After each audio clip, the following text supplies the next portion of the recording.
Touchdown! Jets, baby! Are we celebrating something? Yes, Jets up by 14. Look alive, Chell.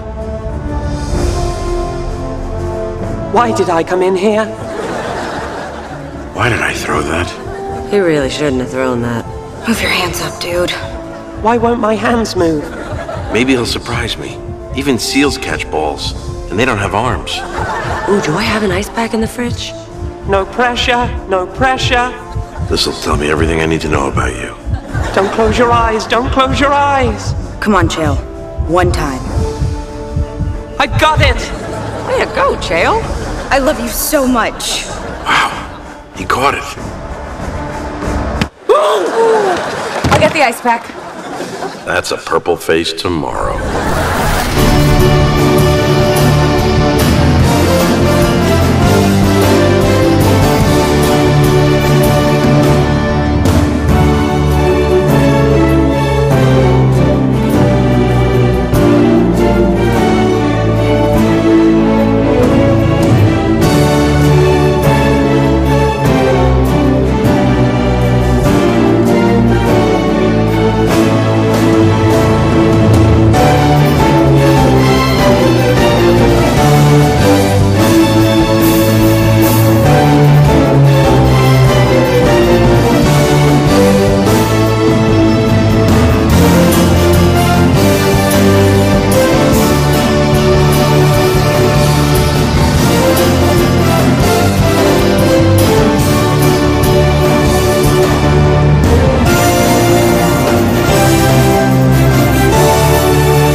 Dear Jet fans, it's me, Joe.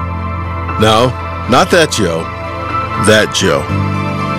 Joe Klecko's unbridled energy rounded out the unit that became known as the New York Sack Exchange. I, like you, have been through some good seasons and some tough ones. 2016 was a disappointment. There's no getting around that. As a former player, I know that it falls heavy on all of us. So I'm writing this letter to you, the fans. Now that my playing days are over, I'm one of you. It's easy to show your support during the good times, but you've shown your loyalty through the tough ones. Tough one, Jets, we still love you, baby! Tough one, but we love you, boys! And last year was proof. When I was on the field, every chant that rang through the stadium let us know you had our backs. And I know when the players on the field today hear you, they play harder to let you know they have yours. Your loyalty deserves success. The groundwork for the future starts here. Looking back on the season like 2016 may be a tough pill to swallow. But this is New York. And New York doesn't shy away from tough times. We pick ourselves up and use them to build better ones. Welcome to opening day, and welcome to the 2016 regular season, as MetLife Stadium will be packed this afternoon. The New York Jets back in action. Let's go, Mac. Go get the ass, Mac. Go get him. Todd Bowles finished his first season as a head coach, just missing the playoffs with 10 wins. And on opening day, the atmosphere was electric.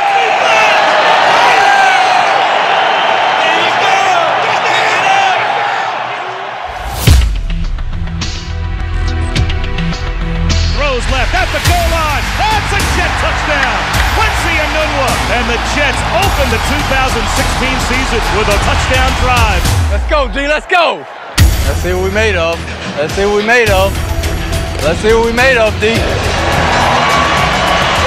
Hey, make somebody fumble. Turnover. Let's go. Let's get a turnover. Right here, D. Come on. Our defense looked like it did back in my day, sacking Andy Dalton 7 times, with Muhammad Wilkerson and Leonard Williams leading the way with 4 sacks between them. Back to throw Dalton under pressure, and he'll be sacked. Leonard Williams sacks him under pressure. He is sacked. Muhammad Wilkerson, he'll be sacked again. This time it's Mo Wilkerson and Leonard Williams sandwiching him. Back to throw as Dalton looks right, throws one up the seam. And it is caught, intercepted. Marcus Williams. Hey, If you wouldn't have bobbled the motherfucker, you could have ran. Excellent job. Excellent job. Running left is Hill. He's into the end zone for a touchdown. With just over 3 minutes to go, we held a 2-point lead. Game is ours. Game is ours. They don't score, we win. Jets lead 22-20. Well, it comes down to this for the Jets. The defense has to get a stop because the clock might run out if they don't. Here comes the Jet blitz. Dalton throws. He's got A.J. Green. Reaches for the first down marker. He's down at the 29-yard line. 47-yard field goal from Mike Nugent. The kick is on the way towards the uprights, and it is good. The NFL is the toughest league out there, and even a well-fought game can end in a 1-point loss. Get them guys going. Take over down there now. Take over down there. Muhammad Wilkerson knows how tough the NFL can be, especially how tough it is to get to the quarterback as a D lineman. And he'll be sacked, thrown down by Muhammad Wilkerson. Muhammad Wilkerson gets him again. Good pressure coming from Muhammad Wilkerson. He's got 3.5 sacks this season. A little disappointing for a young man that went to the Pro Bowl. I know when I had a down year, that offseason, I got it in gear to come back better. And it looks like Wilkerson is cut from the same cloth. It's that fire that Wilkerson took into Week 2 in Buffalo. Turns and hands to LaShawn McCoy. He's got nowhere to go. Grabbed and thrown down by Muhammad Wilkerson. While Buffalo got an early lead, our defense buckled down, which was what Matt Forte needed to get our offense going. Right up the middle into the heart of the Bills defense. And they stop it. No! He's in! Matt Forte over for a Jet touchdown. Wrestled down to the ground at the 30, and the ball comes out. A loose ball down there around the 35. The Bills scoop it up. It is Roby Coleman running into the end zone. Mistakes led to Buffalo taking the lead. We didn't let them keep us down. We picked ourselves up. It's the Forte, runs right, cuts it back to the left. The pile moves at the goal line. He's in! That's a Jet touchdown! Another handoff to Forte, cuts it back at the 5. He's into the end zone. Touchdown! And that will do it. The Jets had to get the win, and they have just that secured. If you look under the surface, you'll find that it's the toughest times that give you the foundation of strength you need for a successful future. A former truck driver named Joe Klecko will get down on his hands and knees to polish off a quarterback. I know a thing or two about getting to quarterbacks, and our draft pick, Leonard Williams, looks like he's a real deal. And is under pressure and sacked all the way back at the 45-yard line. Leonard Williams got there. Leonard Williams with his 4th sack of the season. You got put so fast, it was irrelevant. I got payback ain't over, baby. I know it. Got last 4 quarters, baby. Got to play 4 quarters, baby. Get another one. Williams led the team in sacks last year and earned a trip to his first Pro Bowl. Leonard Williams was in the backfield. That is the negative play that the Jets have to create with their defensive line under pressure, and he'll be sacked. Leonard Williams. You ready for him to go? Go eat. Defensive coordinator Casey Rogers has helped develop Williams and has the tools to field an improved defense next year. That's the way to hunt. That's the way to hunt. We faced Baltimore at home in Week 7, and after the Ravens capitalized on an error, Edwards is set to punt, fumbles the snap, scooped up by the Ravens and covered in the end zone for a special teams touchdown. we looked to our defense to keep the score close. Handoff to Kenneth Dixon, runs right, corralled and brought down. No gain. Back to throw Flacco, under pressure, and he'll be sacked. Sheldon Richardson. Geno Smith looks right, throws underneath right, caught by Quincy Enunwa, turns upfield and has a step. Quincy Enunwa just takes a simple little button hook route and goes the distance. Touchdown! Forte at the 10, at the 5, powers his way into the end zone. That's a Jet touchdown. Steps up, looks left, throws deep left sideline, and it's intercepted by Buster Screen. Down the sideline, at the 40, at the 30, at the 20. Blockers out in front. It'll be first and goal, Jets at the 3. We took back the lead, but it was up to our defense to hold it. Here's the game. 4th down and 8. 1:02 remaining. Back he goes to throw. Hoists a bomb down the right sideline. It is broken up by Marcus Williams. The Jets get the takeaway on downs, and they're going to win it here at MetLife Stadium. Against Baltimore, as we saw throughout the season, young players stepped up into bigger roles, like wide receivers Robbie Anderson and Quincy Enunwa. Second time we ran loop, that goes over the end. Third time we ran it again, we ran return. They went zone.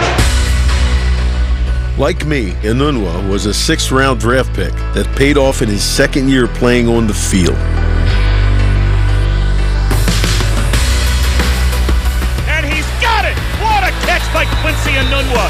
Up over his helmet, David Tyree style. Looking for Enunwa, and he hauls it in!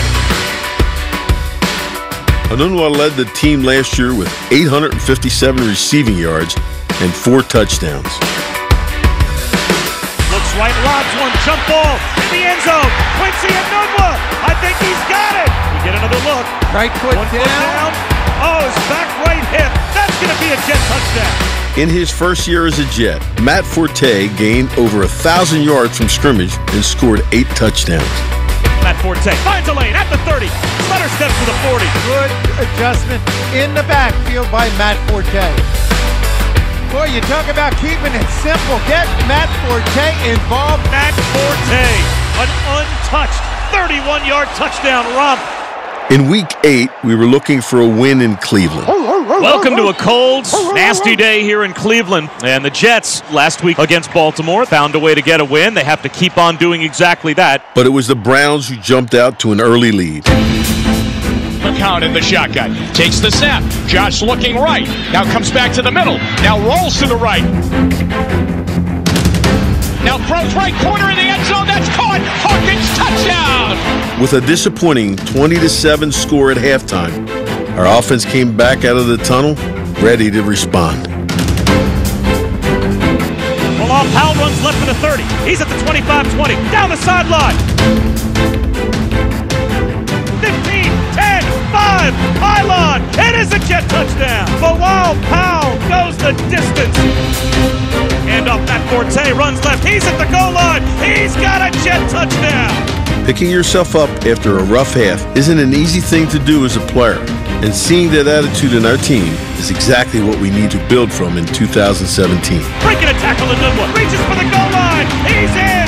Forte at the goal line. He's in to cap the biggest halftime deficit overcome on the road in franchise history. I've been through seasons where instead of fighting for the playoffs, you're playing for pride. I don't get away from the things that made me. I don't forget why I'm here. I don't forget how I got here. I don't get rewarded headlines. I get rewarded when I watch a game film and I know I've done well. One thing I know for sure is that during trying times, every team is faced with a choice: to roll over or continue to fight until the end. Welcome to Levi's Stadium. Two teams that are completely out of the playoff race. This cannot be easy as a player. The Jets have to go out, give an effort that's going to be successful with the W at the end of the game. Petty takes the snap, quick throw to the right side, intercepted by Ward. Down 17-3 at the half against San Francisco, the 2016 Jets faced that choice: throw in the towel or soldier on. Petty steps up, throws one looking for Anderson, and he's got it! Powell running left, cuts it back, breaks a tackle at the 2, at the 1. He's in! That's a Jet touchdown! So now the 2-point play. Dives, Petty's across! Bilal Powell and Bryce Petty put us in the end zone, and our defense stopped the Niners in their tracks. And he'll be sacked. Jordan Jenkins, 3rd down and long. Here's the must for the Jets. Sean Trout, nowhere to go. The Jets about to get the football back. San Francisco 17, the Jets 14. Minute 30 to go in the game. Back to throw, Petty at the shotgun. Screen left, caught by Powell. Gets to the middle of the field. The Jets will have to send out Nick Folk to see if he can tie the game with 43 seconds to go. The kick is on the way. It's got the distance, and it's good. The Jets fought from behind, and now they forced overtime. Let's see what happens here on 3rd down.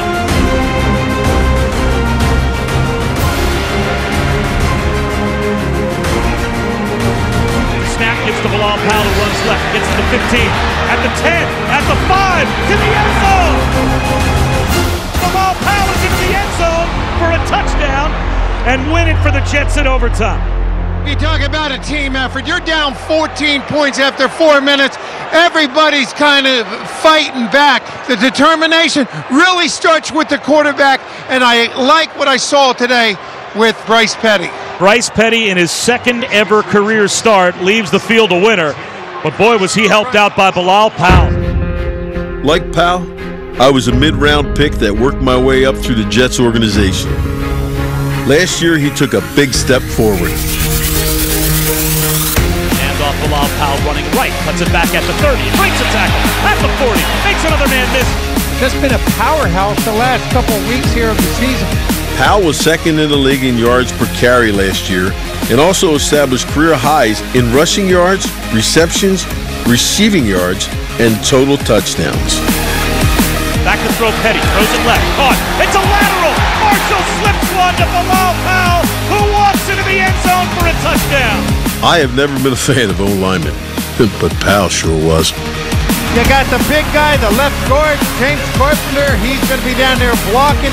That guard, it looked like run every play. Yeah. Even on the pass. Like he cut out and hit him, I'm like, yeah. It's actually short. He's a Carpenter. I'm talking about the left guard, Carpenter. James Carpenter has been an instant impact, starting in every game for us since he was brought in 2 years ago. Great blocking by the Jets on the right edge on third down. Down the line are young players who have worked their way into starting positions, like Brent Qualley, Ben Aguilana, Wesley Johnson, and Brian Winters, who has also earned himself a contract extension this year.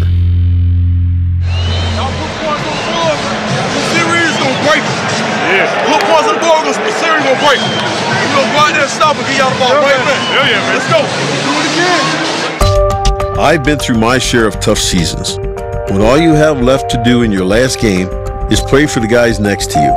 That was the situation against the Bills in Week 17. The final Sunday of the 2016 season, and one more chance for the New York Jets to finish on a high note. Our players proudly fought to the bitter end, with Bilal Powell continuing to embody the never-quit spirit of our franchise. Looking, flips it, right side of the end zone, caught, walking in, is Bilal Powell. Our defense held together and showed the potential they are capable of reaching in the future. Losing the football, it's loose, the Jets have it. The Jets knock it away, and they get a takeaway. Under pressure, and he gets walloped and sacked, and the ball comes out. But the Jets had players all over for the Jets. A 12-yard loss on the sack. One of the benefits of last year is the experience young players gained on the field that they can build on in 2017. The NFL is a tough business. That's a harsh reality at the end of any season. Sometimes to prepare for the future, you must move on from pillars of your past. Joe Klecko, number 73, completed an honor-filled 11 years as a Jet. I know it firsthand. So does that Joe. And this year was no different. We had to say goodbye to 3 players who made an impact ever since they became a Jet. The New York Jets select Darrelle Revis. Revis? They got Harris. They could have been a first rounder. This is one of the better picks of the draft. The New York Jets select Nick Mangold, center from Ohio State. Nick Mangold and David Harris remained Jets since they were drafted. Mangold has anchored our line at center for 11 years, making it to the Pro Bowl 7 times as a Jet, more than any player in franchise history. Harris has led our team in tackles 9 out of his 10 years as our middle linebacker. And he is blown up by David Harris. And leaves the Jets as the second leading tackler in franchise history. Darrelle Revis was named AFC Defensive Player of the Year in 2009, and like Mangold, is a 7-time Pro Bowler. That is a spectacular interception by Darrelle Revis. You know who was better on that play? Darrelle Revis. They may not finish their careers in New York, but these 3, like me, are lifetime Jets for all the hard work and success they've given to this team, including back-to-back AFC Championship runs. It is intercepted by Darrelle Revis. Get this first down, win the game. That offensive line just blowing up that defense. He's got it! First down! Play action for Brady. Drops back, screen right, and it is intercepted. David Harris. The Jets will fly out of New England, winners for the AFC Championship game. It's tough to see vets you love go, but to build for the future, you build through the draft.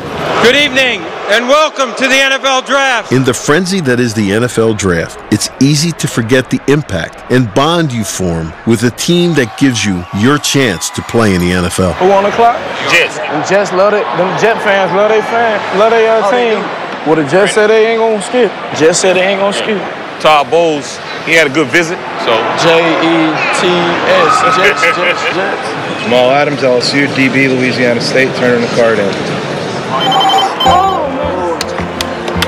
Hello. Hey Jamal, it's Mike McCagnon. How you doing? You know, you said you had some Jets fans in the family, so man, I can't tell you how excited I am that you're going to be part of this organization going forward. You're going to be amazing. I appreciate it. Oh, congratulations, man. Yes, sir. I'm ready, baby. Let's do this. Oh, let's do it. Yes, sir. Can't wait to get you up here. I appreciate it.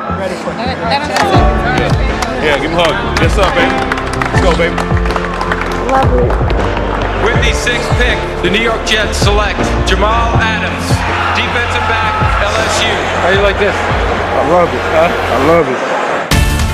As a safety at LSU, Jamal Adams played in every game since his true freshman year and was a passionate leader for the Tigers. The New York Jets select Marcus May, defensive back, Florida. Our plan is for Marcus May and Adams to be key pieces for our future that will grow together with last year's picks, Darren Lee and Jordan Jenkins.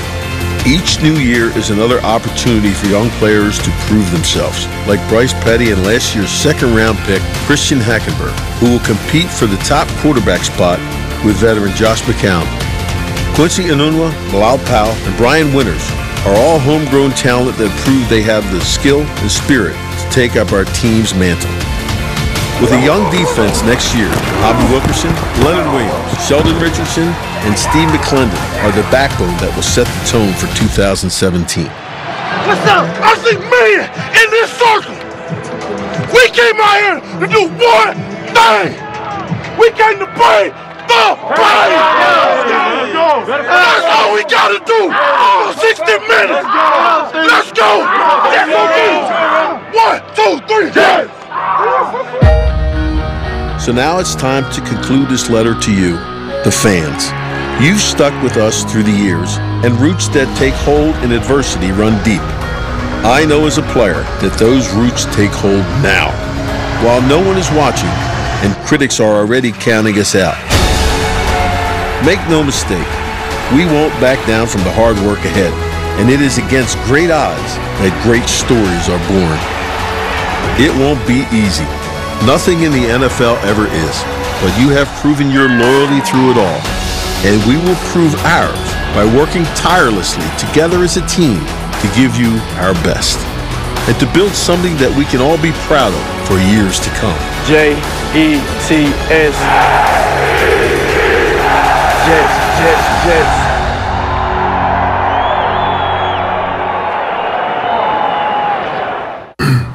What's going on, people? Just a little quick preview video. Nothing in depth or nothing like that. I'll do all of that in the review video. Y'all know I'm going to handle y'all with that. No timetable on when that review is going to be up.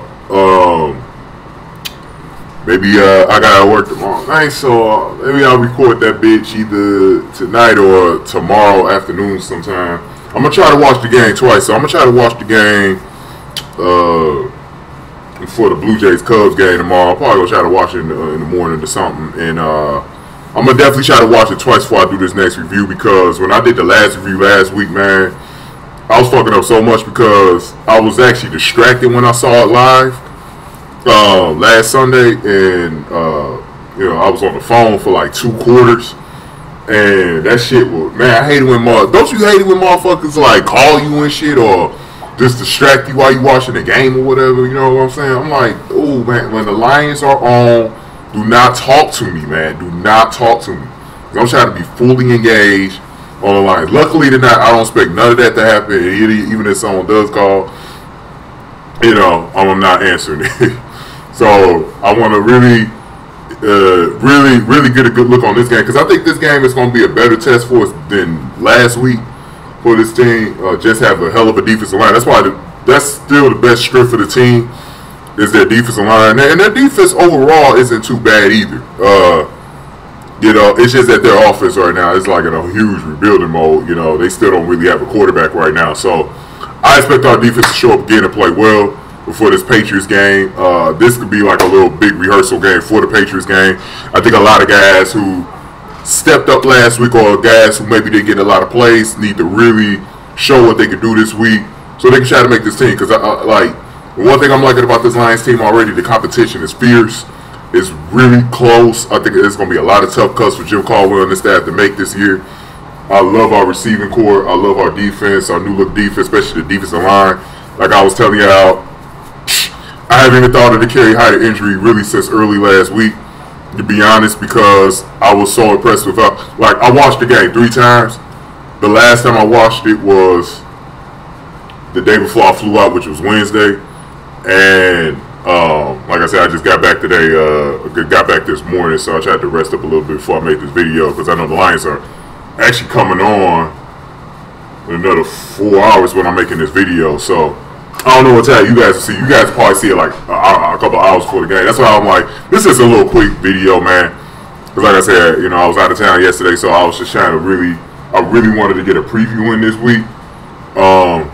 But I'll probably be able to do one for the Patriots game. So I'll probably be able to do a bigger one later this week, later next week or whatever. So, because the game is on Friday, so try to make it before then.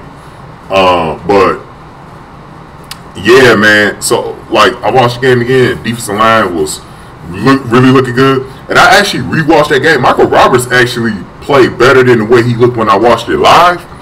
For some reason, I think I just caught some of his bad plays in that game, man. But he looked there already better than Ebron. Like, his blocking ability is a real good strength.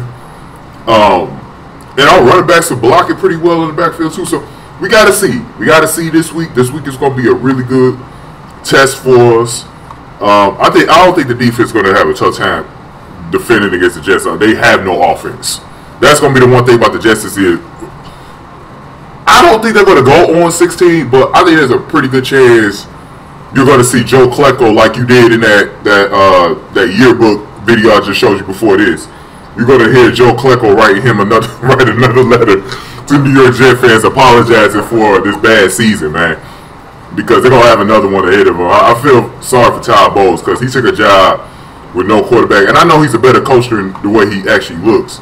That's why the team was like fighting for the playoffs the first year he got there, because he actually had a veteran team that year.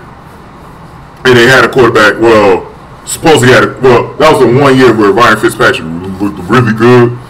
But, yeah, this team is like the Cleveland Browns almost, like, but it, you know, from last year. But I don't think it's going to be that bad. I think they'll get about 2 or 3 wins. I think their defense could get them 5. But it's tough, man. When you don't have a quarterback, man, it's just so fucking tough to win in this league, man. But their running back look good, Bilal Powell. He's probably the one dude on this team in particular that's going to be, you know, the guy that they're going to ask to do everything, because they really don't have nothing else. I mean, they really don't. So, yeah, Kevin James, you know, from King of Queens and Kevin Can't Wait, and Paul Blart Mall Cop, he's going to be in there again. You know, having a depressing season, man. The rest of the Jet fans too. So, but things I'm looking forward to. Obviously tonight we're, you know, reopening Ford Field tonight. You know, got the new renovations and shit. So for those of you guys going to the game tonight, man, enjoy it. Hope you guys can actually take, if you're going to the game, I hope you guys could take snapshots or film some stuff of especially the video board. That's what I really can't wait to see. I'm already working on what the first game I'll go to this year probably will not be the Thanksgiving game like it's been the last couple of years. I think I'm actually going to try to go to one of the first 4 games. Definitely not the Sunday night game, but maybe that Cleveland game. I don't know. I'm really trying to get up there and trying to watch the Lions live in person this year. So I'll see what happens, man. And I might even go by myself. You know, I haven't even really talked about going with anybody for this game. Like, I've done it before. I've gone to games by myself before. I'd rather do that anyways. Even though I got people I could go with. You know, y'all know from ever since I've been on here, I always tell you about the amount of people I go with. But I'm thinking about going by myself. I haven't done it in a long time. And I really want to just enjoy the game in peace, just meet some new people around me and shit. I really don't even really want to do all that. So, you know, I'm really thinking about it, man. I'm not sure just yet. But I really want to see it. And big shout out to Everything King for filming that mock game, that Family Day game a couple of weeks ago, man. He had filmed it for us. I really appreciate that for Everything King. So shout out to him on that shit. But shout out to everybody else in the comment section again. You guys gave me a lot of comments the other day. Even though that was a late review video, I do apologize for that. But here's the things Pride of Detroit had listed. The 10 things to watch out for tonight. I went to their site. Got it up right now. These are the things that they're looking forward to. I'll see if I could add in anything towards the end. But let's go over this so I could not take all day on this video because I'm actually going to do some work this afternoon. I just wanted to make this video so I could put it up before the game because I didn't think, like, I wasn't as sleepy or as jet lagged as I thought I was going to be coming from the flight this morning. I thought I was going to be, like, really sleepy today and, like, sleep all afternoon before the game. But I'm actually really I got a lot of energy right now. I don't know what it is. I just got a lot of energy right now. So but let's go over all of this. So number 10, they say, do the Lions have their future backup in Jake Rudolph? I think that's a very good question now, and that's going to be the thing. He went 13 for 21 last week for 142 yards, 2 touchdowns. He looked really comfortable this year. I noticed a change in him, like, even from year to year. He didn't even look bad last year, but I just noticed, like, a more confidence in him this year. I don't see anything where he can't be our future backup. I really don't. But, you know, we're going to have to keep seeing. We're facing a better defense tonight, so we'll see what he can do. Brad Kai as well. I want to see this kid, if he can do what he did last week. Number 9, they said, can the Lions force a dang turnover? You know, yeah, the Lions last year struggled with that. We know that they struggled with getting turnovers. They got theirs. That was more late in the season, but, like, you know, they were always getting those timely interceptions to wrap up the games and shit. You know, you can't rely on that all the time. So eventually you're gonna have to just get some during the game, some fumble recoveries or something. So that means putting pressure on guys, having better coverage on guys. So that's what it's going to be. And they say the playmakers, Jarrad Davis, Darius Slade, Miles Killebrew. We've been promised the defense is starting to get better, but talk is cheap. I agree with Pride of Detroit on that. You know, the guys got to step up, you know, and force some turnovers this year, man. That's really big. If you're going to be a great defense, like, if you're going to get anywhere close to that 2014 level, you're going to have to force some turnovers, man. So, one thing I would say in particular is Jarrad Davis looked really good against the Colts. His cover skills, boy, this might be the biggest upgrade to this Lions defense in, like, the last 2 years. Like, his cover skills, like, when he was covering Jack Doyle, he was keeping up with this nigga, like stride for stride. He didn't. Had Jarrad Davis been on the field against the Colts last year when Andrew Luck burnt us up for 35 points, I believe we could have held Andrew Luck to about 21 if Jarrad Davis was covering those damn tight ends. The inability to cover tight ends in that damn game is the reason why they got 35 points on us and why we had to win the game at the last second. Sweet victory, but I don't want to see too much of that this year. I want to see guys with better cover skills. Jalen Reeves-Maybin looked really good in that game as well. Antoine Williams is always looking good. I think the coverage skills are going to be way better this year because you don't got trash ass. Well, you still got Tahir Whitehead though, so, but you don't got trash ass dudes like, you know, in coverage ability like Calvin Noy. His coverage skills was not good. Everything else with him I felt was good, but his coverage skills was lacking because he didn't have that speed. Josh Bynes was just absolutely brutal to watch, and a lot of the other linebackers as well. Just, we had some brutal ass linebackers ever since Levy had that injury in 2015. We had some brutal ass linebackers in there, so we look much improved. So I want to see that. The next one, DJ Hayden versus Quandre Diggs. I don't think there's much of a battle here. Honestly, Quandre Diggs did not. I haven't seen anything for him where he's beat DJ Hayden at all. I think DJ Hayden has his nickel spot locked up. I don't see anything. I mean, it really is DJ Hayden's battle to lose, but I don't see anything there where he's going to lose. I don't think we need to really even go into that. I don't see where Quandre Diggs all of a sudden steps up as a nickel. I'm just saying. I don't know about you guys, but I don't see it. Amir Abdullah running skills. They said no offensive player not named Kenny Golladay has more hype around him than Abdullah. He only had 2 touches last week, racking up 16 yards, which was impressive. For the little time that we saw, he was very productive. So I think we're going to probably get a lot more of him out of the night because I think the starter's probably going to play either the whole first half or close to it. So we're going to get a very good idea on how things will look, at least at the start of the season, with this line, running game, and all of that. So Abdullah is definitely going to be someone to watch out for. But I'm telling you right now, at the running back position,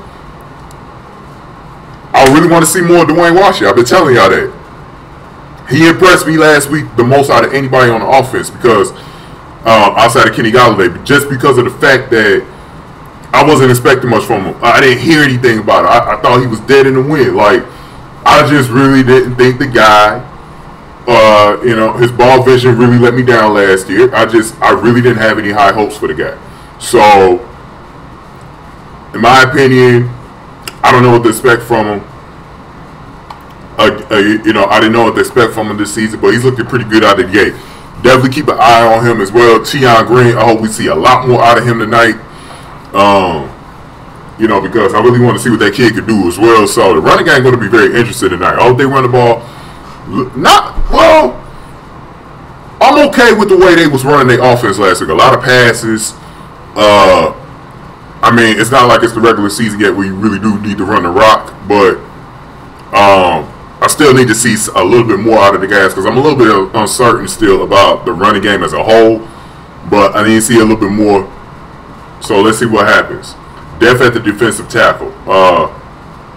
Ashawn looking like he's going to be a starter. Akeem Spence.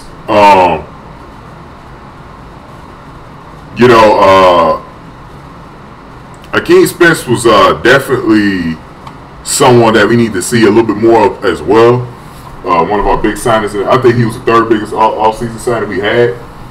I want to see a little bit more out of him. No doubt about that.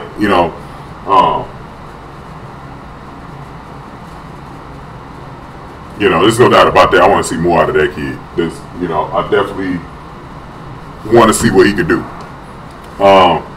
Ledbetter was really impressive last week. I think he looked. I think his position in the NFL, he's going to rotate around. He's going to play on the ends. He's going to play on the end too, doing certain situations. But I think his position could be in the tackle. I think he's a good. I think he might be playing right in the tackle position. They put Valaga in here, but I guess because when they had him rotated, but Valaga was more effective on the inside. So I don't think they didn't even put Valaga name in the defensive tackle side. But it's weird because with the Lions, our defensive line is different. Honestly, guys, there's probably like 2 guys on this team that actually have a specific position. Everybody else kind of plays tackle in. It's really a hybrid fucking line. Really only Ziggy solely plays, and I've seen him play tackle before, but he solely plays on the end and Haloti Nada. Like, those are the only 2 guys that probably really have it may be Kyrie Thornton. Everyone else is like trickling back and forth. Like Zetto, he trickles back and forth. I want to see what he could do as well. The whole defensive line is something to watch out for tonight because they played so well last week, especially for Laga, Pat O'Connor, those 2 guys. Alex Barrett looked really good when he was in there. I actually, when I rewatched the game, I paid more attention to Alex Barrett. He looked really good as well. That's what I'm saying. We got guys who can replace Kerry Hyder because a lot of those guys looked really good on the ends last night. Return competition is definitely another one that I was thinking about last week.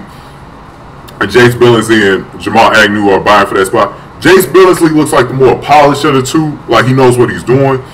Agnew's still kind of learning the return game. So, My best bet, if they, I think Jace is going to finally make the team this year. My best bet is you start your season with Jace, but then you kind of bring Agnew along because, like, you don't want to just throw Agnew in there and, he ain't ready for it. You know what I'm saying? So, we'll see what happens. I think that's another thing to look out for. Is Charles Washington the real deal? Oh, yeah, this is going to be... Remember, I was talking about him last week, right? I was talking about him last week. Charles Washington, the safety. He might have been... He was the biggest surprise for me on defense. I knew what Valaga could do, honestly, and Pat O'Connor. I just need to see...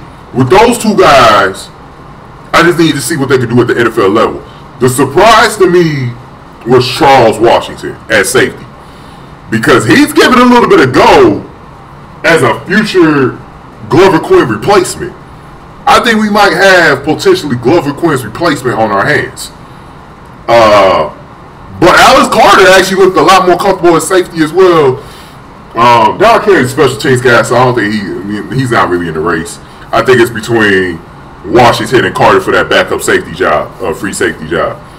And they might even be able to hybrid both of them to strong safety because I saw Charles Washington playing some strong. We'll see what happens with that. I think, that's going to be very interesting as well to see what happens with that. I think that's something that you guys need to look out for tonight, the safety position for sure. Because there's a lot of things. Miles Killebrew as well. Keep an eye on him. Safety position, I think, really going to be the spot that you really need to keep an eye on the most after the defensive line. Then I would say linebacker, then I would say corners. You know what I'm saying? Because I think I got a good feel for what Tabor could do in this league. I know it's just one game, but I think I got a good feel for what he can do. I really do. I really don't think I need to see more. I really think I got a good feel. I think he could start day one at that second corner spot. I don't think it needs to be Nevin Lawson. I think he could start day one. But I think they're going to start with Nevin Lawson, though. You know what I'm saying? And I'm going to look at Nevin Lawson a little closer. I didn't really look at him that close last week. I'm going to look at him a little bit closer to see if really they could start Tabor right away. Competitors at defensive end. Now, this is what they were talking about. Brandon Copeland was obviously the latest casualty that we had out of that game. But Alex Barrett, Balaga, and they should have put Pat O'Connor in because Pat O'Connor was probably the most impressive. I'm going to be honest. Let me be honest about something. Let me be honest about something right now. Alright? If you're a Kerry Hyder fan, you might be shaking your head. But I'm going to say this. Pat O'Connor looked a lot more impressive to me at the end spot than Kerry Hyder did last preseason in that first game. Pat O'Connor was coming off the line so fucking fast, man. So fucking fast. I don't think I've ever seen a Lions player ever come off the line that fucking fast since, like, the Robert Porcher days. Like, this guy was coming off the line so fucking fast, man. And he had so much fucking energy. I want to see more out of him. You know what I'm saying? And like I said, I can't wait to see Alex Barrett tonight. This is going to be a huge night for the ends. Zettel, all of those guys, it's going to be a huge night. The next two games, really, because everyone's trying to figure out who's Kerry Hyder's replacement. I didn't think that highly of Brandon Copeland anyway, so I honestly thought he could have got cut. He didn't look better than the guys I was just mentioning. So I really don't even think that was even, anything that we need to even look at. And then the number two is Matthew Stafford and Kenny Golladay. Obviously, this is probably, especially for casual fans, this is something that they're looking forward to tonight. This is the first time we'll be able to see the ball come out of Matthew Stafford's hand to Kenny G. Can Kenny G catch Matthew Stafford's hard-ass thrown balls in a game situation? That's going to be interesting. But they did say that T.J. Jones got back in there, took his spot back. I don't know how much of a good thing that was. But I guess they're trying to really, like I said, they don't need to rush Kenny Golladay. But I think it'll benefit the whole team if he jumps in there. We'll see what he does tonight, man. And I want to see what T.J. Jones does. The whole receiver corps. That's the hottest fucking competition right now on our team. So many guys. Let me name off all the guys that you need to pay attention to tonight. And I'm going to name some tight ends, too. Jarrad Davis, Jace Billingsley, Dontez Ford. We're not going to put Kenny Golladay in here because I think he already won the job in one of the top 3 or top 4 receiver spots. Keyshawn Martin.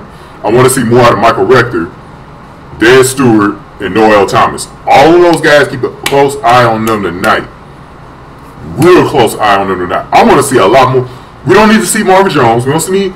To be honest, they could sit. You know, they honestly don't need Golden Tate out there, man. They honestly don't need these guys out there. We know what they can do. Maybe Marvin Jones. Marvin Jones probably needs some more work. He could be out there the whole half. But Golden Tate, no. I need to see the rest of these guys. I want to see some of these guys play with Stafford too. The guys that they are planning on having make the team, those are the guys that need to be out there with Stafford tonight and next week for the dress rehearsal. They need to be out there because I think a lot of these guys, I think our whole receiver corps is going to be expanded this year. I think they're going to carry a little bit. I think they might be carrying more receivers this year. I could be wrong on that, but I think they're going to carry more. Then tonight, the tight end spot.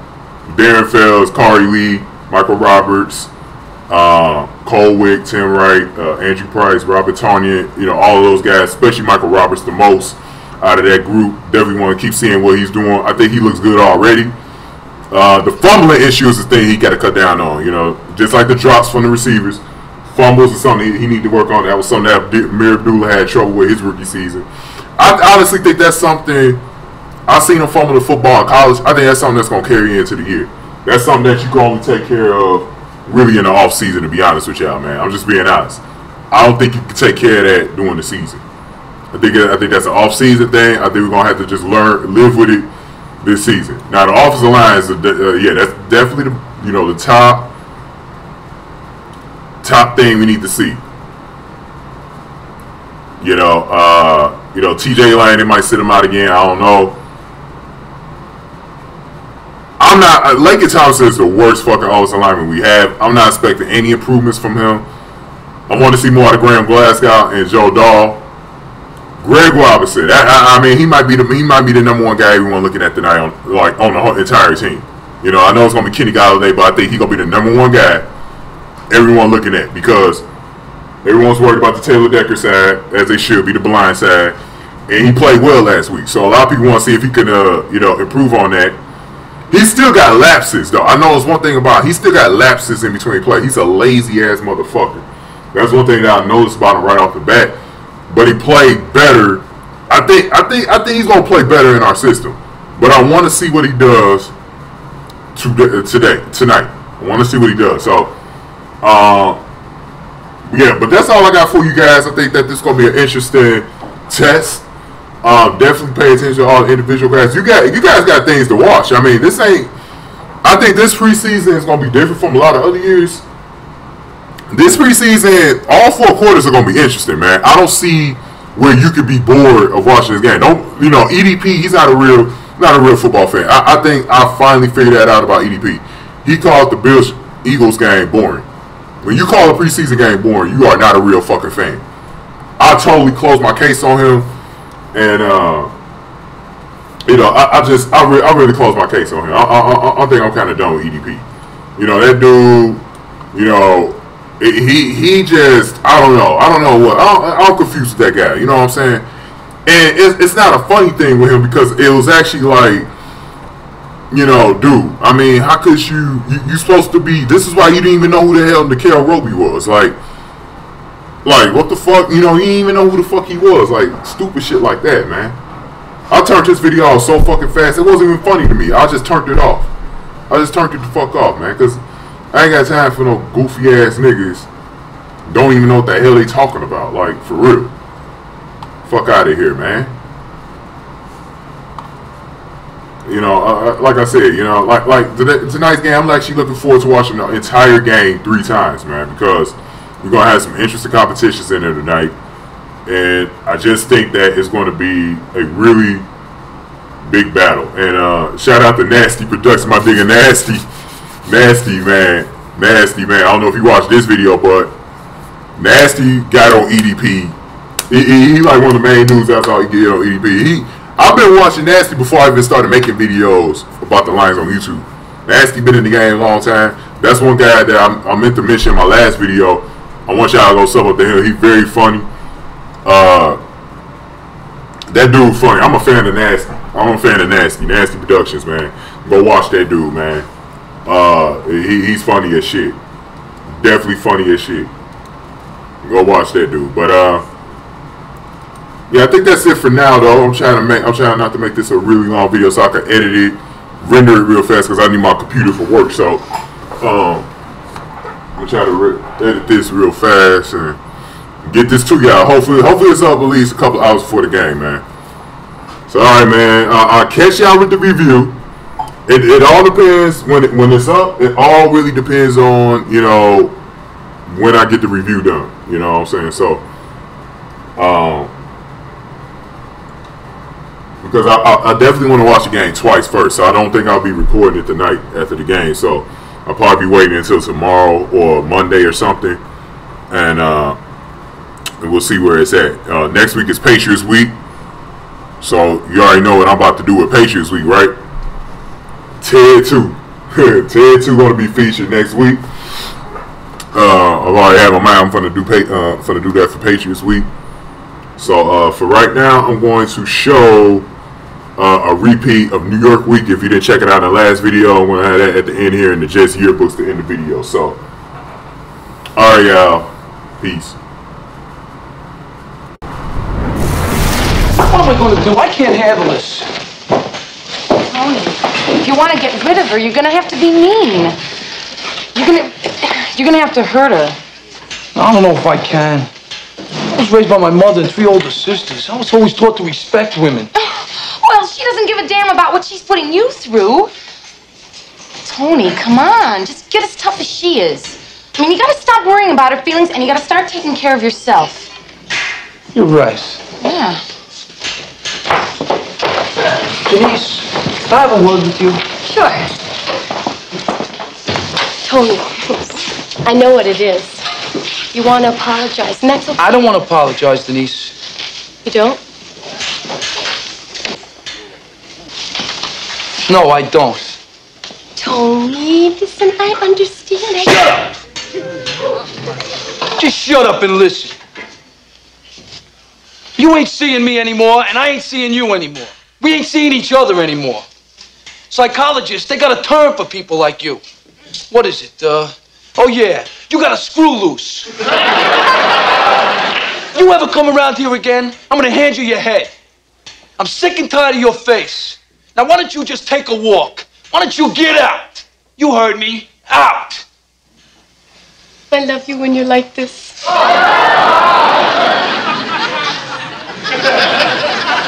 Listen, Denise. Tony doesn't want to tell you the real reason why he can't see you anymore. Because he's afraid the truth is going to hurt you real bad. The truth?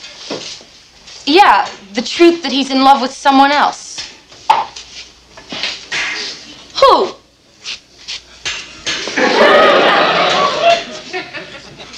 Him.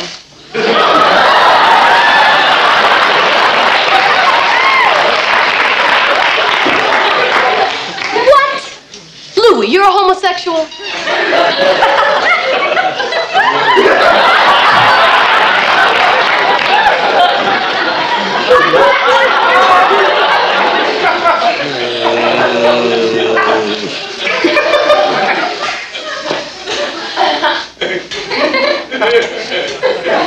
I prefer to think of it as an alternative lifestyle.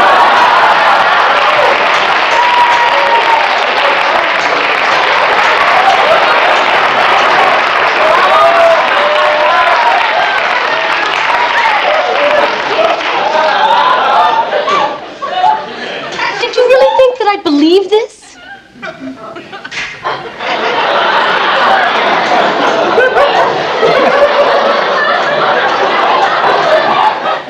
I guess you really do want to get rid of me. I never thought you'd stoop so low as to make up a lie like this. Hey, Denise, you think I'm stooping low now? To get rid of you, I'd marry him. You make me sick. Goodbye. I know What do you mean, stoop so low?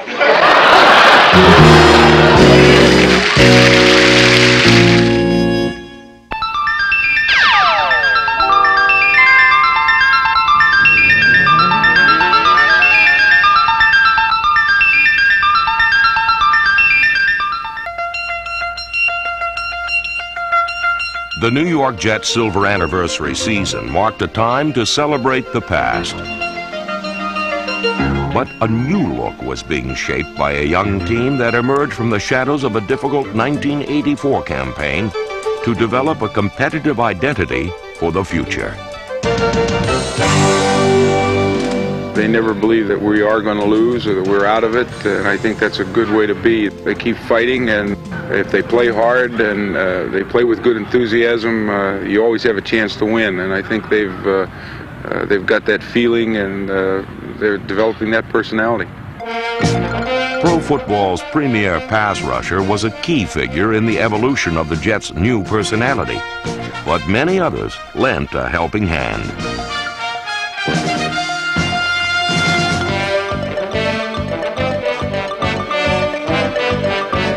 While the Jets' second consecutive 7-9 season was disappointing, the team was often exciting thanks to a unique cast of characters. A gutsy go-getter of a quarterback went from sub to starter and was determined to reach for the sky.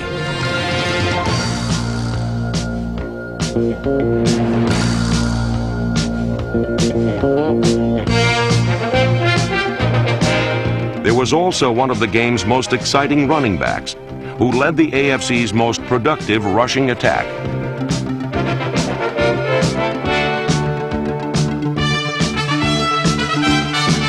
By winning 6 of their first 8 games, the Jets demonstrated their character by coming from behind in 5 of those victories. Then, they endured a test of that character as injuries and inexperience provided some hard lessons. These lessons should prove valuable to a team on the brink of maturity, a team fighting to move forward.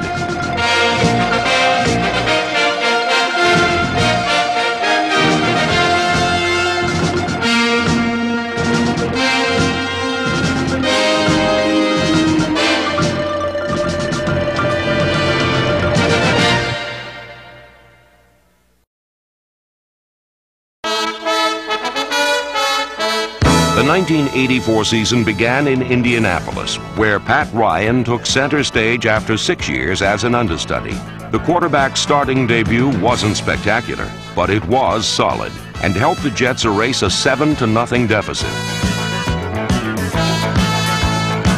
The determined blocking of guard Stan Waldemore, number 70, enabled Ryan to throw his second touchdown pass of the game to tight end Mickey Schuler, number 82.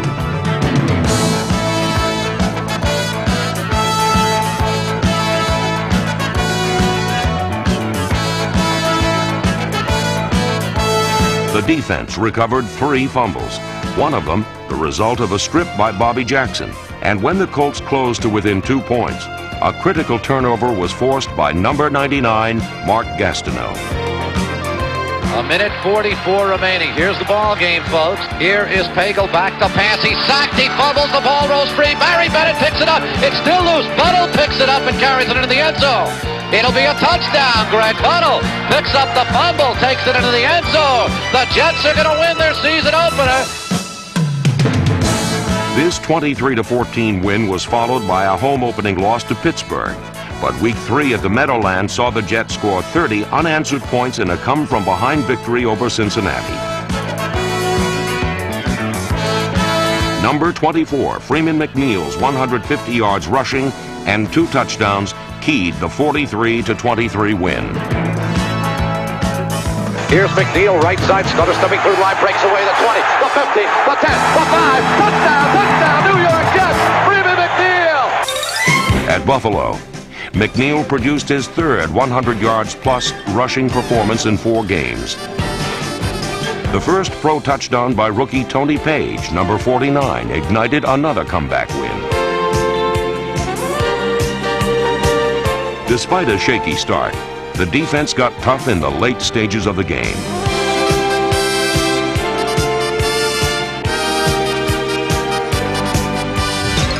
16 tackles, including a pair of sacks by linebacker Lance Mel, number 56, helped preserve a lead that had been forged on the strength of 3 touchdown passes from Pat Ryan to number 85, Wesley Walker. Pat Ryan drops back the pass. He's throwing deep down the near side of the field. Walker, touchdown! Oh, what a beauty! Ryan rolls to the left. He's throwing deep to Walker. Snap of the defender, touchdown! Wesley Walker!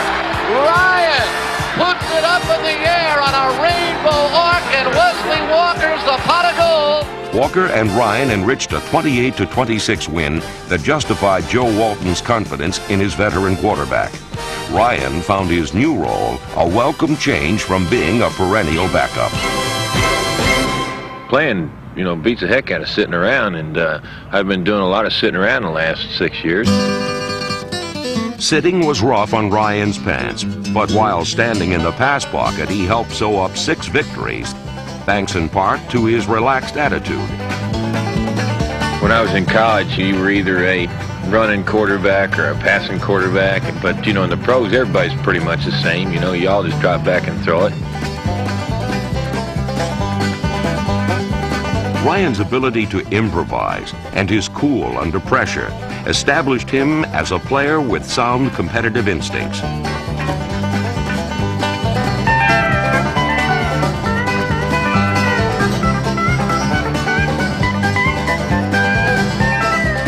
After riding the bench for so long, Ryan firmly grasped the reins of the Jets' offense, and his teammates eagerly responded to the man they tabbed Mr. Guts. He was well liked in his years here, being the backup. A lot of the guys knew him, and he's assumed the take charge attitude, and they respect him. They just wanted somebody that could come in and help them win football games, whether it be me, whether it be Ken O'Brien, whether it be a guy off the street. I don't think they cared who it was. But Ryan didn't come off the street. He came off the bench to throw 13 touchdown passes in the Jets' first 8 games and lead the team to a 6-2 record.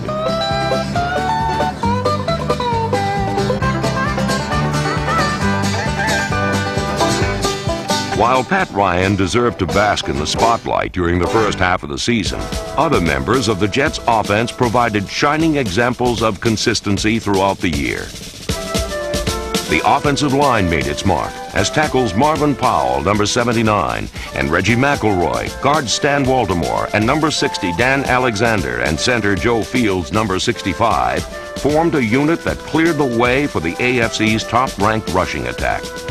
The line also helped ensure the success of the Jets' receiving corps, which was led by number 82, Mickey Schuler, whose 7th year as a pro was his best ever.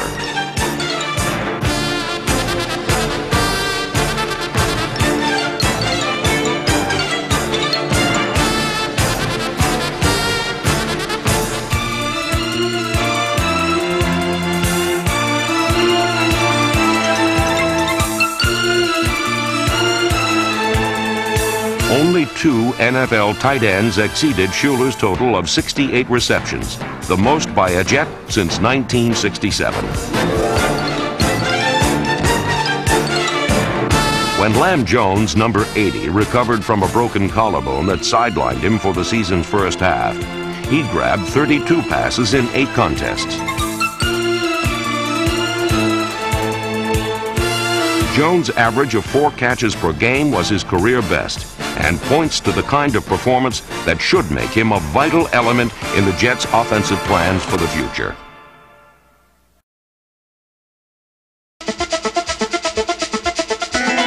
The season's 8th week found the Jets riding the crest of a wave that carried them into the Meadowlands after 2 straight road victories.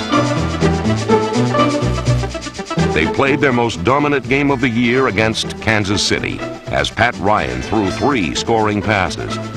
And the defense limited the Chiefs to a mere 84 yards passing while recording 4 sacks.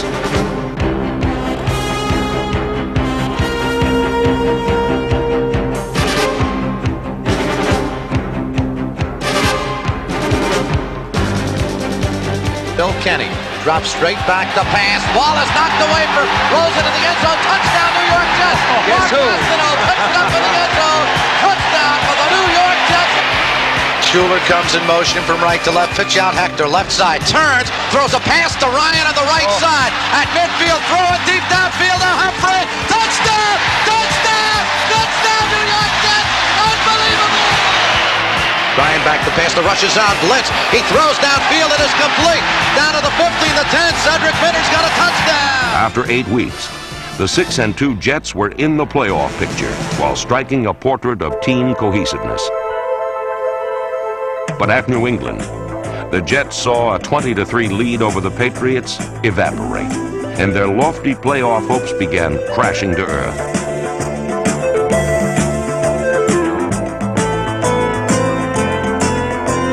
Pat Ryan suffered a concussion in a 30-20 defeat. Then, against Miami, he was sacked 5 times, and 3 defensive backs were lost during a contest in which the Jets' hardest hits failed to stem the Dolphins' whirlwind passing attack.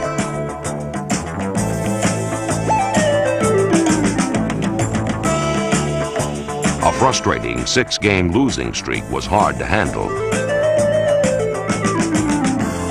A mind-numbing, heartbreaking series of injuries contributed to the second-half demise, as the season saw 26 players, including 17 starters, miss a combined total of 128 games. After such a bright beginning, darkness had descended in dramatic fashion. The defense was forced to circle the wagons against an onslaught of injuries, but veteran players stood their ground and stared down the face of adversity.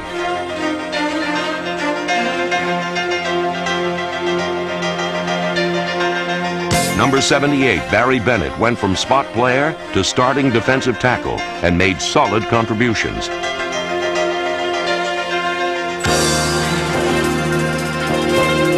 Despite injuries, Joe Klecko, number 73, was named a Pro Bowl alternate. While number 93, Marty Lyons, was rarely healthy, he was often capable of out-muscling the opposition. Off the field, Lyons' public service activities made him the deserving recipient of Miller Lite's NFL Man of the Year award. Lance Mell, number 56, led the team in tackles for the 4th consecutive season, and emerging as a reliable outside linebacker was number 94, Rusty Gilbo. The injury-ravaged Jets secondary lost veteran sparkplug Bobby Jackson for 13 games, while number 48, Ken Schroy, missed 4 contests.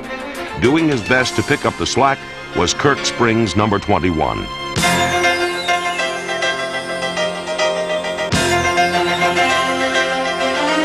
Johnny Lynn, number 29, made the transition from nickelback to starting cornerback.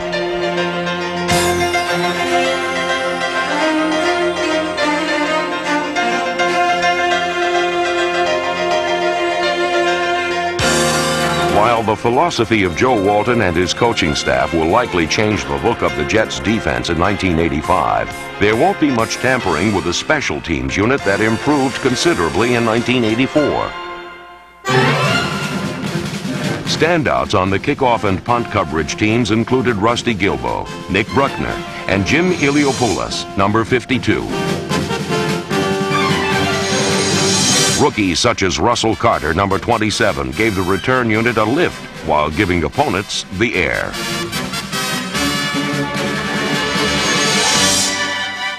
Running from punt formation was just one of the varied contents to be found in the surprise packages often delivered by the special teams.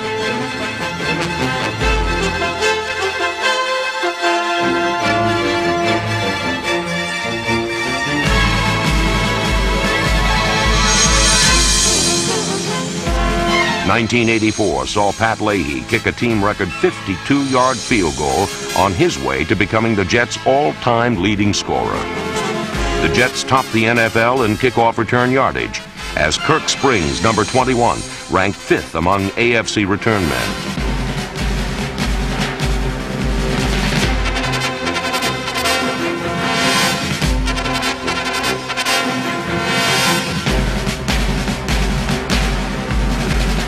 A 97-yard score by Bobby Humphrey, number 84, was the Jets' first kickoff return touchdown in 12 seasons.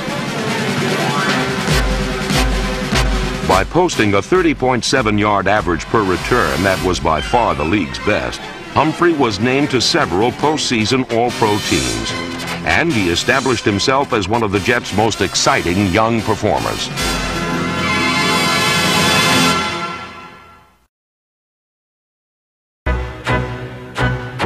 In 1984, the Jets' final 49-man roster included 22 first- or second-year players. Youngsters like Ken O'Brien stepped to the forefront and provided leadership under difficult circumstances. 1983's top draft choice started 5 games and passed for over 1,400 yards in less than half a season. Rookie tight end Glenn Dennison, number 86, and second-year running back Johnny Hector, number 34, also made valuable contributions to the Jets' offense.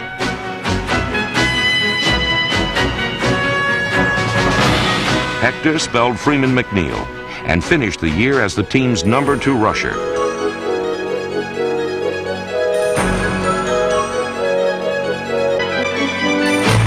The Jets' young backfield also included rookie runners Cedric Minter and Tony Page, number 49. Page led the team in touchdowns, while guard Jim Sweeney, number 53, earned all-rookie honors from the Pro Football Writers of America. Rookie defensive standouts included linebacker Kyle Clifton, number 59. Also making an impact were linebacker Bobby Bell, number 58, nickelback Harry Hamilton, and lineman Ron Farrow, number 74, and number 95, Tom Baldwin.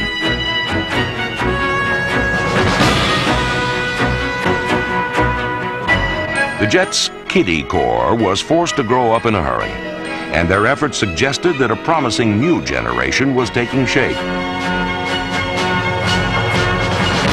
Number 1 draft pick Russell Carter, number 27, led the team in interceptions and recorded 3 sacks. While Carter and several members of the Jets youth movement are potential stars of tomorrow, the Jets boast 2 superstars of today.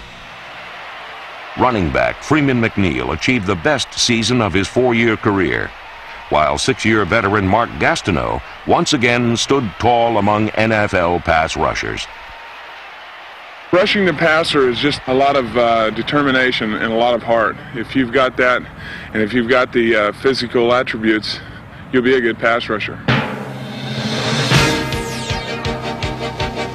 I run a 4.5 40, which is very fast for somebody my size, which is about 280 pounds right now, 6'5".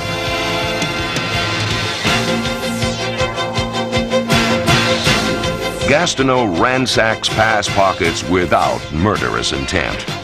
I don't really visualize killing a quarterback or breaking him in half, and that's why you'll never see me have any really harsh hits on a quarterback, because I'll take a sack any way I can get it, because they're so hard to come by in the NFL. Gastineau sometimes finds sacks hard to come by because of the double teaming he usually encounters. But such ploys often prove ineffective in containing a defensive end that produced 22 sacks to lead the NFL for the 2nd straight season.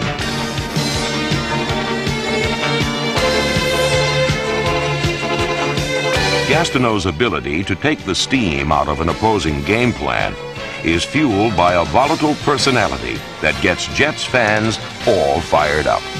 Emotion plays a tremendous amount. At home, I can go to the sidelines and get the crowd going, and it makes it a big difference in my game, because when they get behind me, it really psychs me up and gets me going. At home or on the road, when Gastineau gets going, the going gets tough for quarterbacks. In 1984, he was named by his peers as Defensive Player of the Year and earned a 4th consecutive Pro Bowl selection. Also voted a Pro Bowl starter, number 24, Freeman McNeil resembles a racehorse waiting for the starting gate to spring open. Once in the open field, this thoroughbred gives defenders the gate. Although he missed 4 games with rib injuries, McNeil's 1,070 yards established a team single-season rushing record.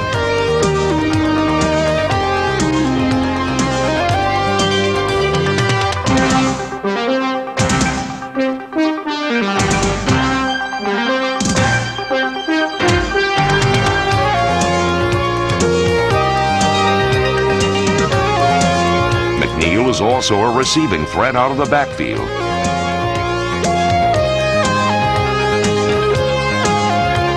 McNeil's fancy footwork and flash dancing flair make him one of the game's most exciting players.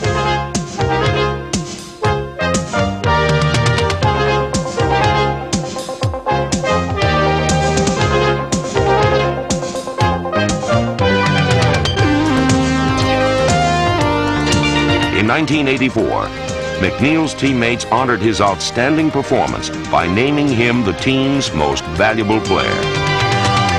While Freeman McNeil and Mark Gastineau represent legends still in the making, a player who already carved his legend also added luster to the Jets' silver anniversary season. Joe Namath was voted a 1985 inductee to the Pro Football Hall of Fame, where he will join his coach, Weeb Ewbank.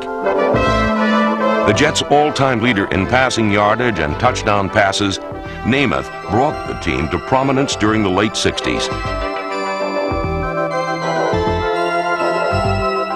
Namath's white shoes, mod haircut, and brash prediction of an upset victory in Super Bowl III were aspects of his headline-making status as a colorful celebrity. But more than the rakish personality, it was the rifle right arm that marked Joe Namath as a man destined for enshrinement in Canton. A well-deserved honor for one of the most gifted quarterbacks to ever play pro football. The induction of Joe Namath into the Hall of Fame provides an auspicious beginning for the 1985 season. Then it will be up to the New York Jets' nucleus of proven veterans and their new generation of young players to demonstrate that the disappointments of 1984's second half are behind them, and to prove that they are fighting to move forward.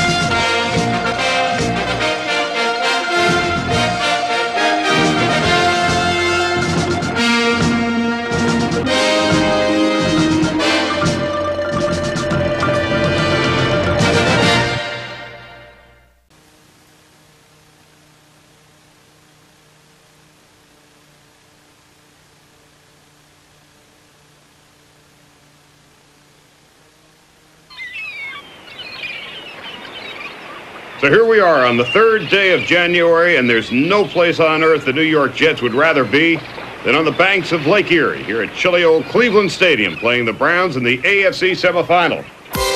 In Cleveland, the New York Jets struck a portrait of determination.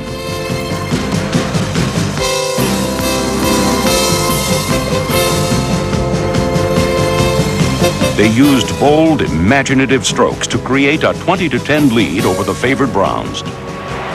Pitch out to McNeil, running right. Uh-oh, it's going to be a flea flicker, throwing back to Ryan. Ryan throwing long over the middle for Walker, and Walker's got a touchdown! Touchdown, Wesley Walker! What a great pedigree.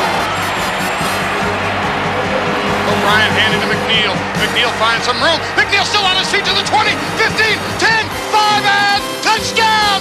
Freeman McNeil, 25 yards! The Jets are going to win this football game! The Jets are going to the AFC Championship! But with less than 4 minutes remaining, the Jets' road to the AFC title game turned into a dead-end street.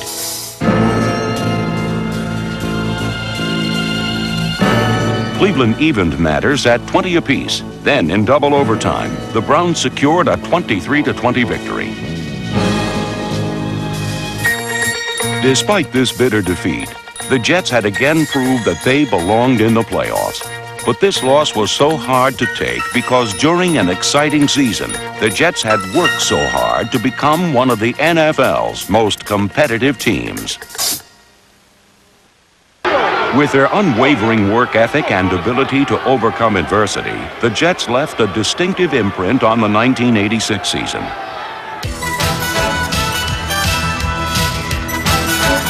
At Buffalo, their first steps toward the playoffs were paced by the swift strides of wide receivers Wesley Walker and Al Toon, number 88. In the final period, a 71-yard catch and run by number 85, Walker, enabled the Jets to erase a 3-point deficit. This 28-24 season-opening victory was followed by a loss to New England. But in Week 3 against Miami, Walker's 194 receiving yards earned him center stage in a breathtaking thrill show. Dan Marino's 6 scoring throws were countered by 4 touchdown passes and 479 aerial yards from Ken O'Brien. Rugged receiver Kurt Sohn, number 87, and tight end Rocky Kleber, number 89, helped set up deep passes to Walker.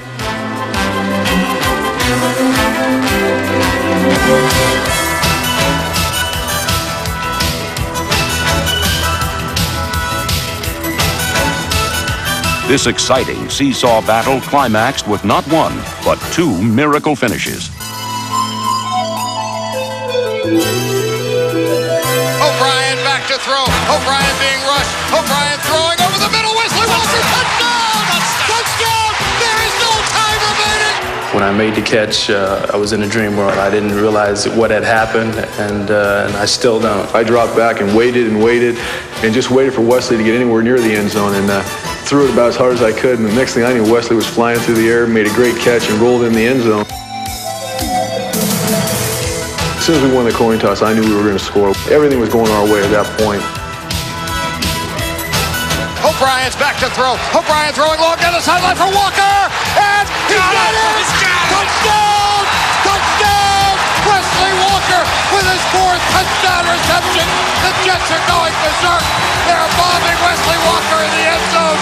And the Jets win it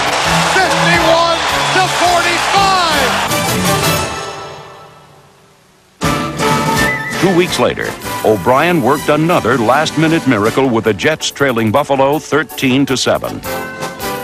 O'Brien back to throw. O'Brien throwing long for Mickey Schuller. He's open. Touchdown!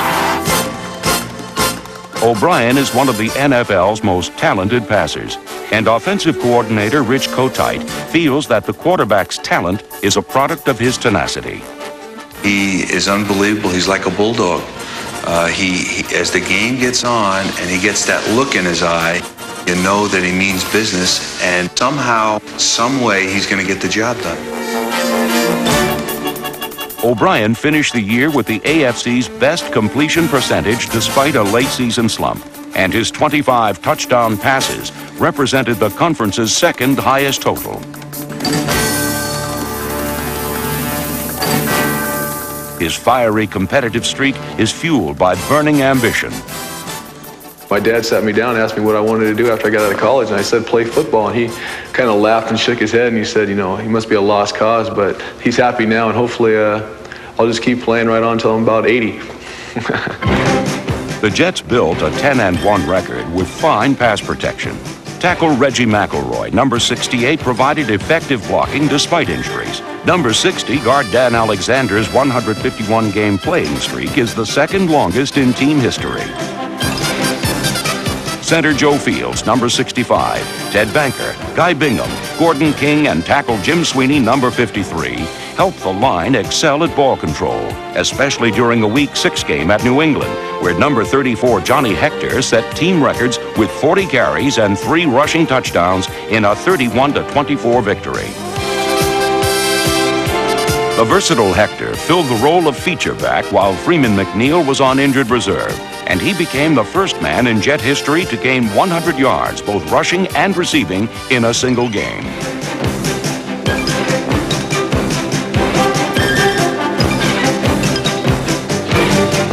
Hector scored 7 of his team-high 8 running touchdowns during the season's first 10 weeks, and the same period saw the Jets keep every opposing rusher they faced out of the end zone.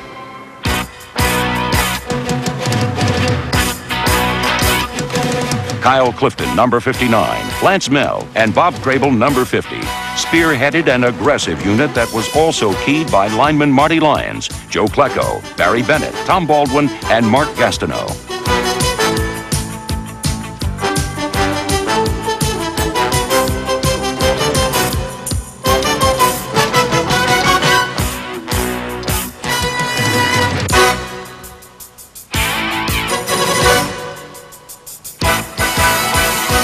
The Jets finished the season with the AFC's 2nd-ranked rushing defense And in Week 7, total defensive effort paced a 22-10 Monday night win over Denver.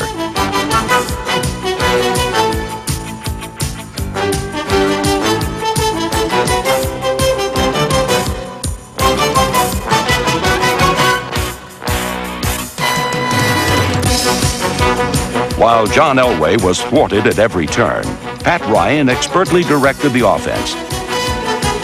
And when bruised ribs forced him out, Ken O'Brien took over, despite a sore knee that had sidelined him for 6 quarters.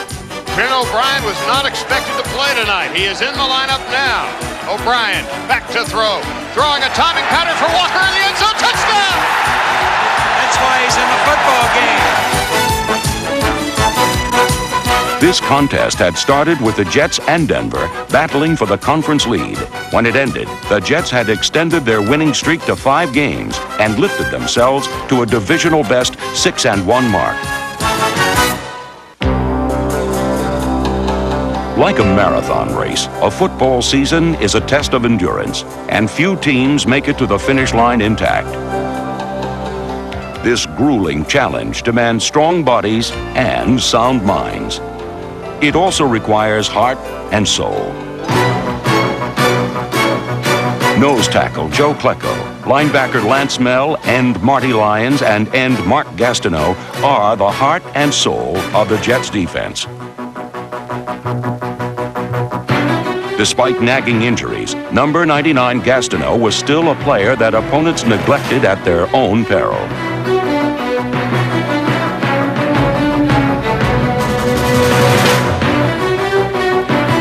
Gastineau's playing time was limited, but Lions' number 93 picked up the slack and put down ball carriers.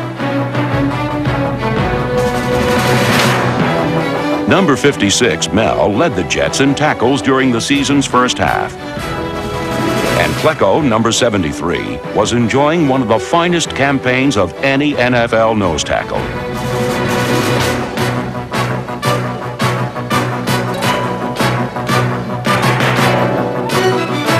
While no team can afford to lose even one player of this caliber, the Jets lost all 4.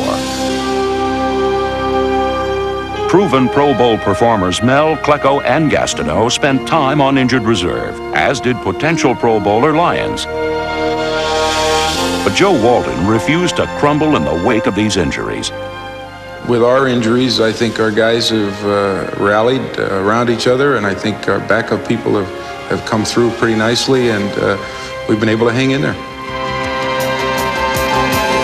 In Seattle, the Jets began the second half of the season without Mel and Klecko, but the AFC's second-best rushing team was held to a scant 51 yards on the ground.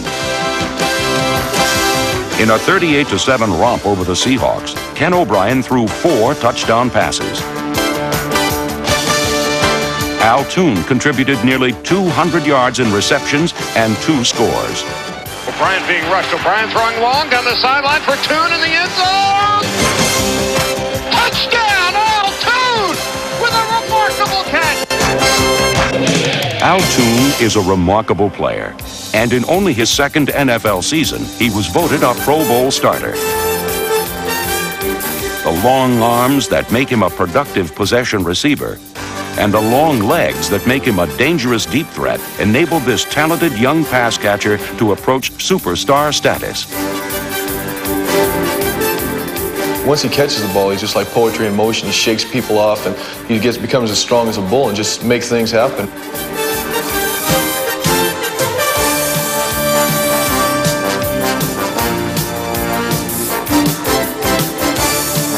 Toon set a club single-season record with 85 receptions, the highest total for an AFC wide receiver in 1986. And he and Wesley Walker both totaled more than 1,000 yards in receptions. With 12 touchdowns, the 31-year-old Walker proved that at an age when most wide receivers run out of gas, he is still in high gear. As you get older, you get more experience, you become wiser, and you have to take care of yourself during the offseason. He's certainly not a declining player. He's a player that's still very effective and still strikes the fear of God into defenses.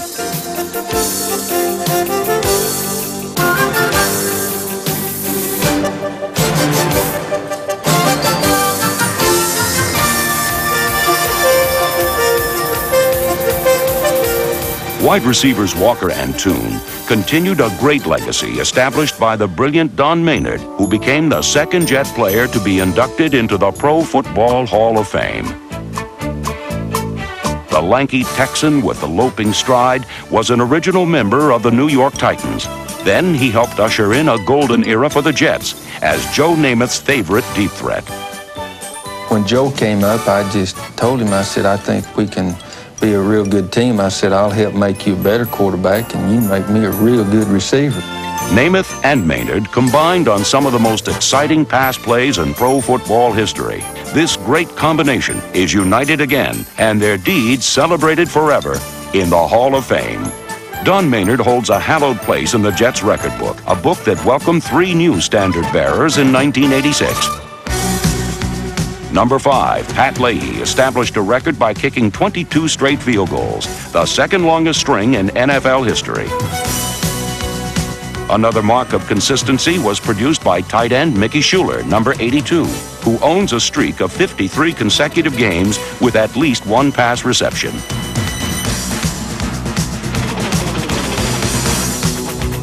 Schuler's reliability earned him a Pro Bowl berth in 1986. Number 24, Freeman McNeil, took his place as the Jets' all-time leading rusher in his 6th pro season.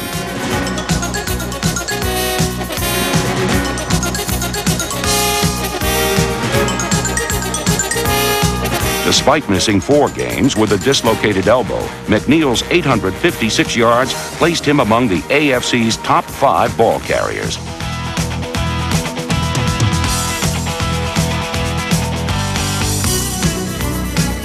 This high-stepping runner has heart-stopping moves. He scored 5 of his 6 touchdowns in the season's second half and added 3 more in the playoffs. During their existence, the New York Jets have featured such great running backs as Snell, Boozer, and Riggins. Now, Freeman McNeil stands above them all as the most prolific runner in team history. In 1986, the Meadowlands provided the stage for the most outrageous fashion show west of Soho. Fans sported their favorite styles and paid tribute to their favorite Jets, from Marty Lyons to Harry Hamilton. Marty, Marty, Marty, Marty, Marty, Marty. We're just wild about Harry. Harry, yes, he's okay. Yes, we're just wild about Harry in New York, Jersey, PA. Not every Jet was celebrated in song, but all of them embodied a work ethic that is worthy of recognition. This was particularly true on special teams, where an NFL record for most punts in a career was established by Dave Jennings, number 13.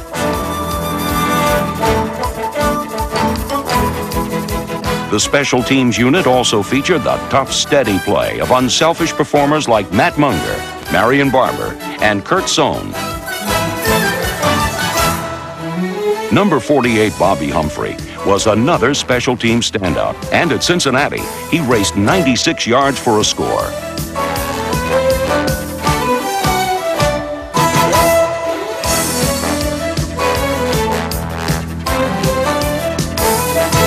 Against Pittsburgh, JoJo Townsell, number 83, returned a kickoff 93 yards for the first touchdown of his Jets career.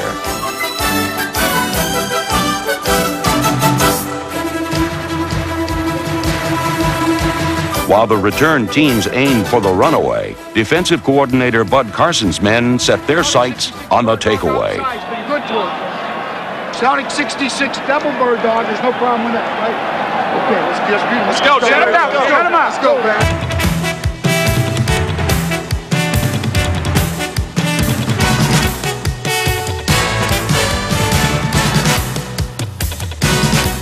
The Jets led the AFC in takeaways after the first 11 weeks of the season, and their 18 fumble recoveries represented the conference's 3rd highest total for 1986.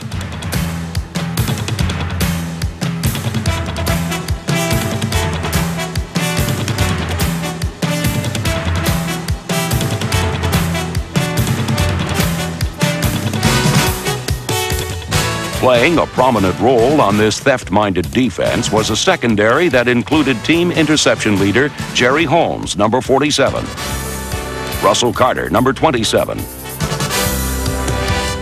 and Lester Lyles, number 26.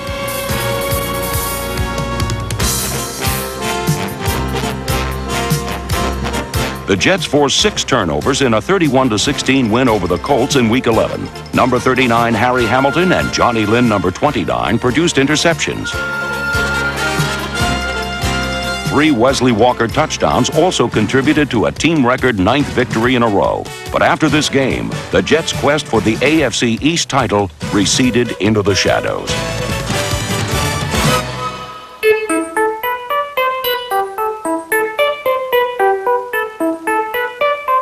The timing mechanism for an explosive offense was suddenly ticking out of sync. And the Jets' bombs were rudely defused. The continuing onslaught of defensive injuries also took its toll. An ill wind mysteriously blew in a cold spell that clung to the Jets.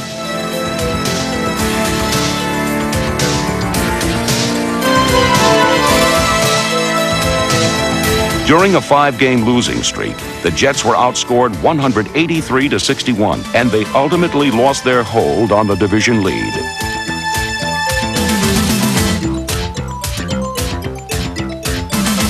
A powerful team had mysteriously become a puzzling team, but the Jets would put all the pieces back together in the AFC wildcard game at the Meadowlands.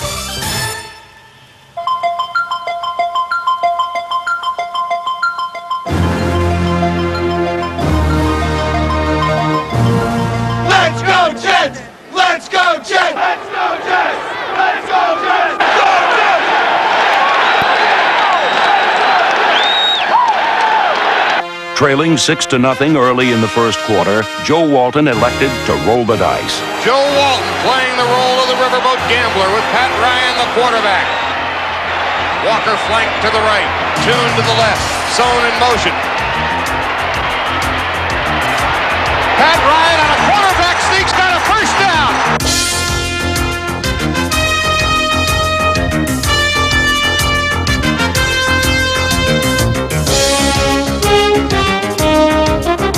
Pat Ryan, starting in place of Ken O'Brien, shifted the game's momentum with his gritty execution of Walton's bold call. Ryan breaks a tackle and is down inside the 10.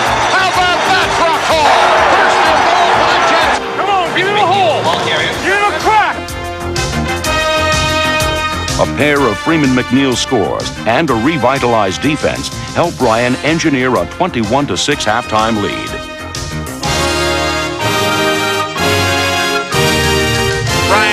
Ryan with time, throwing touchdown to Al Tune. Come on, defense!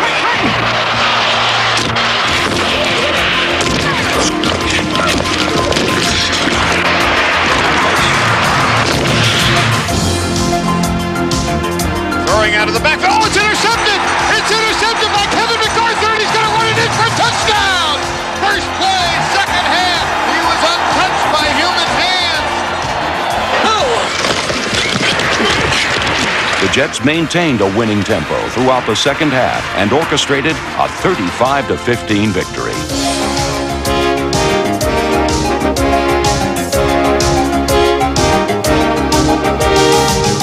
Ryan throwing for Griggs is wide open. Touchdown, New York!